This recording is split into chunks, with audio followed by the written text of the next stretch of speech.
Friday's here, so are we. Chapter 38 of Genesis. And we started with Joseph. We'll pick up with Joseph next week. Right now, it kind of veers off to the sons of Judah, it says.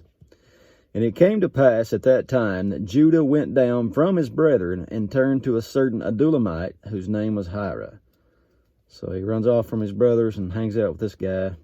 And it says, Judah saw there a daughter of a certain Canaanite, whose name was Shua. And he took her and went into her. So he takes him a wife of the daughters of the Canaanites. That's never really good procedure, is it? It says, and she conceived and bare a son, and he called his name And she conceived again and bare a son, and called his name Onan. And she yet again conceived and bare a son, and called his name Shelah. And he was at Chezib when she bare him. And Judah took a wife for his firstborn, whose name was Tamar. And Judah's firstborn, was wicked in the sight of the Lord. Remember, his mommy was a Canaanite. And the Lord slew him. So, firstborn's gone. Tamar's husband's gone. Judah says unto Onan, Go in unto thy brother's wife, and marry her, and raise up seed to your brother. Now, you see this later on when we get to the law. You see a lot of things before we get to the law that's in the law. For example, the Sabbath day. God sanctified the seventh day right in creation. That's when the Sabbath day started. But it wasn't a law till Moses comes along. Nobody else kept it, really, that I know of. The same with tithing. Abraham tithed. That don't come along to the law, but Abraham did it 400 years before the law, and Jacob done it too. But wasn't written down till Moses got there. So anyway, that's this here. What he's talking about, having your brother raise up seed to if your brother dies, you take his wife and raise up seed to him if he didn't have no children, and that becomes a law. And I think of one particular instance when Jesus was ministering the Sadducees. They use this very law here and make up a story to prove a point, trying to disprove the resurrection of Jesus, and how Jesus is. You err not knowing the scriptures, and he proceeded to put them in their place. But I just wanted to bring that up because this right here is where that started. Er's dead. Judah's wanting his next boy in line to raise up seed to by taking his wife. But Onan's not going to have no part of it. It says, Onan knew that the seed should not be his, and it came to pass when he went in unto his brother's wife. So he went into her. It says, but he spilled it on the ground. He spilled his seed, on the ground, lest he should give his seed to his brother. He didn't want to do that, even though his daddy told him to. And you hear a lot of things by and by, if you've never read the Bible, that people say that's in the Bible, that it's not actually there. This reminds me of one I always heard. Forgive me for being crude, but I heard people say it's better to spill your seed into the belly of a whore than on the ground. I don't know if y'all ever heard that or not. I heard that growing up. And I'm pretty sure whoever came up with that was just looking for an excuse to spill their seed into the belly of a whore, not on the ground, because that's not in here. I'm assuming they try to piece this together with something else, but what they say is not in here. Anyway, moving on, it says, and the thing which he did, so Onan did what he did, and it says it displeased the Lord, wherefore he slew him also. Well, Judah's losing them left and right here. He says, then said Judah to Tamar, his daughter-in-law, remain a widow at your father's house till Shelah, my son, be grown. So he's apparently still a youngster.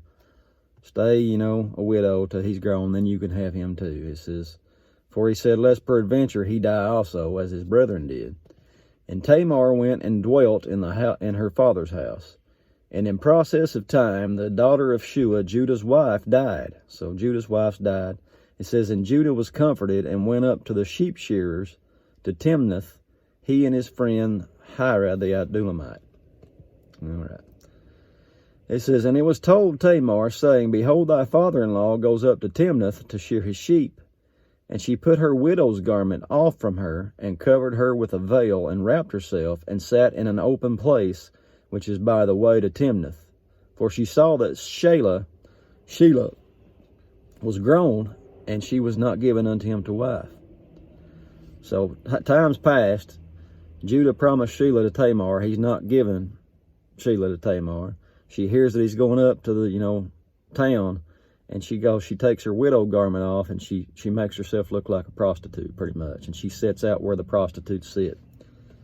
That's kind of the setup to the rest of the story. And it says, when Judah saw her, he thought her to be a harlot. Remember, Judah's wife's dead now, and he's, probably looking for some action, I guess. Because she had covered her face. So I guess that's how they knew they were a harlot. They covered their face. And he turned unto her by the way and said, go to, I pray thee, let me come in unto thee. For he knew not that she was his daughter-in-law. And she said, what will you give me that you may come in unto me? So she's, it's not free, she's charging. And he says, I will send you a kid from the flock. And she said, will you give me a pledge till you send it? So I'm going to give you this. I ain't got it on me, I'll give it to you. But she's like, no, give me a pledge, some, down payment, if you will. There's a word I'm looking for. What's the word? When you go in and you ain't got money, but that's collateral. I knew it was there somewhere. She's asking for a little collateral. And she calls it a pledge. And he says, what pledge shall I give you? And she says, your signet, your bracelets, and thy staff that is in thy hand. Not real sure what a signet is. Kind of sounds like a ring, maybe. I'll look that up later. Should have looked it up to start with, I guess. But it's, his jewelry and his staff. And he gave it her and came in unto her, and she conceived by him. So, not only did he go in unto her, she conceives. And she arose and went away, and laid by her veil from her, and put on the garments of her widowhood. And Judah sent the kid by the hand of his friend the Adullamite to receive his pledge from the woman's hand, but he found her not. So he made good on his stuff. He sends his buddy back with the kid, and he can't find the harlot nowhere. He's wanting his stuff back too. And it says, then he asked the men of that place, saying, where is the harlot that was openly by the wayside? And they said, there was no harlot in this place. And he returns to Judah and says, I cannot find her. And also the men of that place that were there says, there's no harlot in this place. And Judah said, let her take it to her, lest we be shamed. Behold, I sent this kid, and you have not found her. And it came to pass about 3 months after that it was told Judah, saying, Tamar thy daughter-in-law has played the harlot. And also she is with child by whoredom. And Judah said, bring her forth and let her be burnt. Didn't play around back then. They're going to burn her. When she was brought forth, she sent to her father-in-law, saying, by the man whose these are, am I with child. She can ready to lay it on him, isn't she? She said, discern, I pray thee, whose these are, the signet, the bracelets, and the staff. And Judah acknowledged them and said, she has been more righteous than I, because that I gave her not to Shelah, to my son. I gave her not to Shelah, my son. And he knew her again no more. And it came to pass in the time of her travail, that behold, twins were in her womb. And it came to pass when she travailed, that the one put out his hand, and the midwife took and bound his hand with a scarlet thread, saying, this one came out first. And it came to pass, as he drew back his hand, that behold, his brother came out. And she said, how have you broken forth? This breach be upon you. Therefore his name was called Pharez. And afterward came out his brother that had the scarlet thread upon his hand, and his name was Zara. And that's the story of Judah and his sons. And I hope you guys have a good weekend. Show up Monday, and we'll get back with Joseph, looks like. God bless you. See you then.